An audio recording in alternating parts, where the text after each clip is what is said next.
تو اصل چیز اس کو سمجھنا ہے کہ مخالفین اسلام نے کس طرح اس تاریخ کو مس کیا، اور آج ہم کو کیسے پڑھنی چاہیے تاریخ۔ تو یاد رکھیے سب سے اہم ترین اصول یہ ہے کہ تاریخ کی ہم وہی چیزیں لیں گے جو اللہ کی کتاب سے نہ ٹکراتی ہو۔ اللہ تبارک و تعالی نے صحابہ کے مدح میں، تعریف میں جتنی آیتیں اتاری ہیں، جتنے اوصاف حمیدہ بتلائے ہیں، ان میں سے کوئی چیز بھی اگر تاریخ میں آ کر ان سے ٹکراتی ہو یا ان کے شان سے گری ہوئی ہو تو ہم اس کی تاریخ کو نہیں لیں گے۔ اور تاریخ میں بھی اگر کوئی صحیح تر بات، صحیح تر روایت سے آ رہی ہو جو کہ صحابہ کی عظمت کو گھٹا رہی ہو، اس وقت بھی علماء کہتے ہیں کہ ہم اس کو دراصل صحیح طور پر تعویل کریں گے کہ اس کا یہ مطلب نہیں ہے جو مطلب دراصل نکالا جا رہا ہے۔ سب سے پہلے صحابہ کے اندر خیانت والی بات کہیں آ رہی ہے تو یاد رکھو اللہ تبارک و تعالی نے انہیں عادل قرار دیا، ان کی طرف خیانت کی نسبت ہرگز نہیں ہوگی۔ اللہ نے ان کے قلوب کا امتحان لے لیا، فرمایا کہ اولئک الذی امتحن اللہ قلوبہم للتقوی، ہم نے کیا ہے تقوی کا امتحان لے لیا ان کا۔ اب کوئی ان کی بددیانتی کے بارے میں کیسے کہہ سکتا ہے؟ اگر یہ روایت آ رہی ہے تو ہم اس روایت کو مانیں گے نہیں، کیوں؟ کیونکہ اس واسطے کہ یہ قرآن سے ٹکرا رہی ہے۔ صحیح تر ہے تو بھی مانیں گے نہیں، لیکن جب ہم تحقیق کرتے ہیں ایسی روایتوں کا تو یاد رکھیے وہ دراصل صحیح نہیں نکلتی ہیں، جس کو عام طور پر مشہور کر دیا گیا ہے۔ امام ابن عربی نے، ایک ابن عربی صوفی مشہور ہے، وہ نہیں ہے یہ دوسرے بہت بڑے امام ہیں اہل سنت کے، جن کی کتاب ہے العواصم۔ اس کتاب میں انہوں نے بحوالہ اس بات کو وضاحت کی ہے جو کہ بہت مشہور کر دی گئی ہے شیعوں کی طرف سے، اور اسی طرح رافضیوں کی طرف سے، یہودیوں کی طرف سے، حتیٰ کہ اہل سنت کے کئی کتابوں میں میں نے پڑھا وہ واقعہ اپنی زندگی میں، کئی کتابوں میں، اور اسی کو بہت اچھالتے ہیں، اور آپ لوگوں نے بھی سنا ہوگا۔ اب عدل کے بارے میں دیکھیے مثال دے کے آگے بڑھوں گا۔ واقعہ کیا ہے؟ حضرت علی رضی اللہ عنہ خلافت پر متمکن ہوئے تو حضرت معاویہ نے خلافت تسلیم نہیں کی۔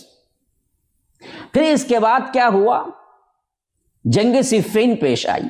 صفین ایک مقام کا نام ہے جہاں پر یہ جنگ پیش آئی تھی، اور یہاں پر جمع ہونے کے بعد جب معاملہ زور پکڑا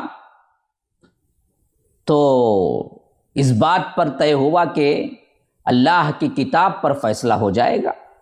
دونوں فریق اپنے اپنے جگہوں سے کیا ہے کسی حکم کو مقرر کر لیں۔ تو اس حیثیت سے حضرت معاویہ رضی اللہ عنہ کی طرف سے حضرت عمرو بن عاص بنائے گئے، اور حضرت علی رضی اللہ عنہ کی طرف سے حضرت ابو موسیٰ اشعری بنائے گئے۔ اب یہ بات تو بالکل صحیح ہے، لیکن اب اس میں مرچ مسالہ جو لگائے ہیں وہ کیا ہے؟ پہلے یہ کان بھر دیے گئے کہ دیکھو حضرت عمرو بن عاص عرب کے چوٹی کے ذہین ترین اور سیاست دانوں میں بہت اعلیٰ درجے کے تھے، اور ابو موسیٰ اشعری ان کو کچھ نہیں معلوم تھا سیاست کے بارے میں، بہت معصوم تھے، یہ بہت بھولے بھالے تھے۔ یہ سب کیا ہیں؟ مرچ مسالہ لگا رہے ہیں۔ کون کہہ سکتا ہے؟ وہ صحابی ہیں، وہ گورنر ہیں، اور گورنر تھے حضرت عمر کے زمانے میں بھی۔ تو ایسی بڑی شخصیت جن کو نہ سیاست آتی، وہ بڑے بھولے بھالے ہیں، لوگ ان کو کیا ہیں کسی بھی طرح کیا ہے مول کر دے سکتے ہیں۔ اس طرح کے مرچ مسالے لے کے پہلے ہی کیا کر دیا گیا؟ حضرت عمرو بن عاص کے خلاف بغض بھر دیا گیا۔ یہ بڑے ذہین تھے، تو اسی میں ناانصافی ہو گئی حکم چننے میں، کہ ابو موسیٰ اشعری کو جو اٹھایا گیا ہے حضرت علی کی طرف سے، یہ حضرت عمرو بن عاص کے برابر تھے ہی نہیں۔ اچھا اس کے بعد کیا ہوا؟ یہ سب لوگوں نے لکھا ہے، سب لوگوں نے لکھا ہے کہ دونوں مل کے اکٹھا بات چیت کر کے اعلان کیے دونوں مل کے جب آپس میں بات چیت کیے، اس وقت دونوں نے کہا کہ کیا کیا جائے۔ مسئلہ یہ تھا کہ اس وقت اس کو جو حضرت علی رضی اللہ عنہ خلیفہ ہیں، اس معاملے کو اکابر صحابہ کی طرف رجوع کر دیا جائے کہ وہ دیکھیں اور کسی ایک کو بنائیں یا ان سے مشورہ طلب کریں۔ بات یہ تھی کیونکہ اس کے بالمقابل حضرت معاویہ رضی اللہ عنہ خلیفہ بنے ہی نہیں تھے، نہ خلیفے کے دعوے دار تھے۔ اس وقت جب یہ تحکیم کا مسئلہ پیش آیا، اچھی طرح سمجھ لیجئے، جیسے بہکاتے ہیں یہ بدبخت لوگ، تاریخ کو مس جو کرتے ہیں نا، وہ کیا کہہ کے کرتے ہیں، گویا کہ ایسا ہے حضرت معاویہ اور حضرت علی رضی اللہ عنہ دونوں ٹکر کے ایک تھے، یہ ادھر کے خلیفہ تھے، یہ ادھر کے خلیفہ تھے۔ پہلے یہ چیز کیا ہے، اطراف میں مرچ مسالہ لے کے یہ بنا دیتے ہیں، حالانکہ ہرگز بھی نہیں۔ اس وقت جب تحکیم کا مسئلہ تھا، جب ادھر سے حضرت معاویہ رضی اللہ عنہ کی طرف سے عمرو بن عاص کا انتخاب ہوا اور ادھر سے حضرت علی کی طرف سے ابو موسیٰ اشعری کا انتخاب ہوا، اس وقت حضرت معاویہ خلیفہ تھے ہی نہیں، نہ خلافت کے دعوے دار تھے، نہ خلیفہ بننے کے لیے یا آ کر ان کو چننے کے لیے وہ انتخاب ہوا تھا، دونوں حکم بنے تھے۔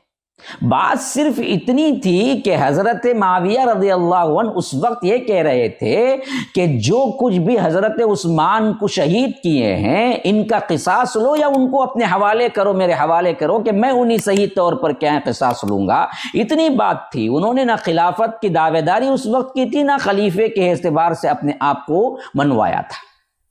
اور ادھر متفق علیہ مدینے والوں کی بیعت سے حضرت علی خلیفہ تھے، تو دونوں برابر کے تھے ہی نہیں، لیکن تصور ایسے کروایا جاتا ہے کہ دونوں برابر، ادھر شام والوں نے گویا کہ حضرت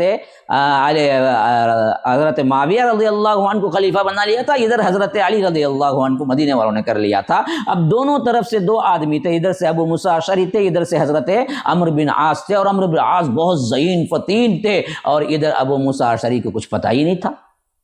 یہ دراصل سیٹنگ کس نے کی، یہ پوری پیچھے کی؟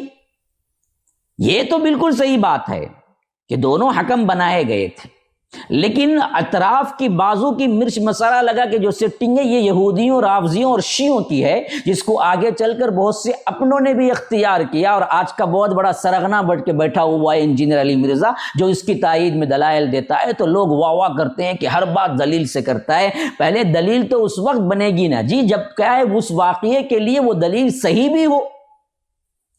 ہر دلیل تو کیا ہے، جو آدمی سمجھتا ہے دلیل ہے وہ دلیل تو نہیں سمجھی جائے گی نا۔ ہاں، جیسے میں آپ کو بتاتا ہوں عبداللہ ابن سبا بھی دلیل سے بات کرتا تھا، کیا اس کی دلیل کو مان لیا جائے گا؟ سب سے پہلے جو فتنہ اٹھا حضرت عثمان کے دور خلافت میں، جو کہ خلیفہ راشدین کے اندر ہیں، خلفائے راشدین کے تیسرے خلیفہ ہیں، دوہرے داماد ہیں اللہ کے رسول صلی اللہ علیہ وسلم کے، کئی مرتبہ اللہ کے رسول نے جنت کی بشارت دی ہے انہیں۔ ایسے صحابی کے خلاف جب اس نے عوام میں تحریک چلائی تو اس نے بھی تو یہی کہا نا، دلائل سے ہی تو بات کی، اس نے سب سے پہلا مغالطہ یہی دیا تھا کہ دیکھو جی عجیب بات ہے مسلمانوں کی، مسلمان یہ تو مانتے ہیں کہ قیامت کے قریب دوبارہ حضرت عیسیٰ آئیں گے اور وہ زندہ ہیں، لیکن جس نبی کے پیروکار ہیں، جس نبی کے امتی بنے ہیں، جو اللہ کے رسول صلی اللہ علیہ وسلم ہیں، ان کے بارے میں مانتے ہی نہیں ہیں کہ یہ دوبارہ آئیں گے۔ حضرت عیسیٰ کے بارے میں تو مانتے ہیں کہ یہ دوبارہ آئیں گے، جبکہ قرآن میں دلیل ملتی ہے کہ وہ دوبارہ آئیں گے۔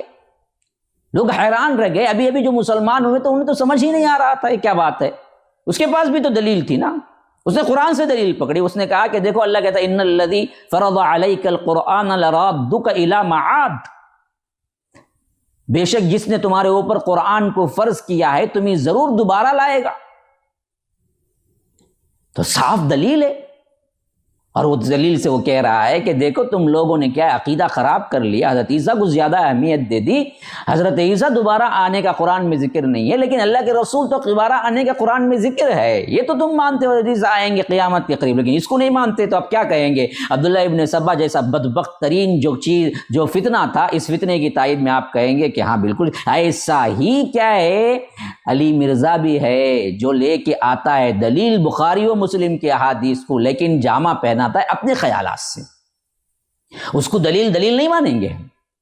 دلیل کو دلیل ماننے کے لیے بھی یہ فہم ہونا ضروری ہے کہ اصحاب سلف نے اس کو اس واقعے کے لیے دلیل سمجھا، تب وہ دلیل مانی جائے گی۔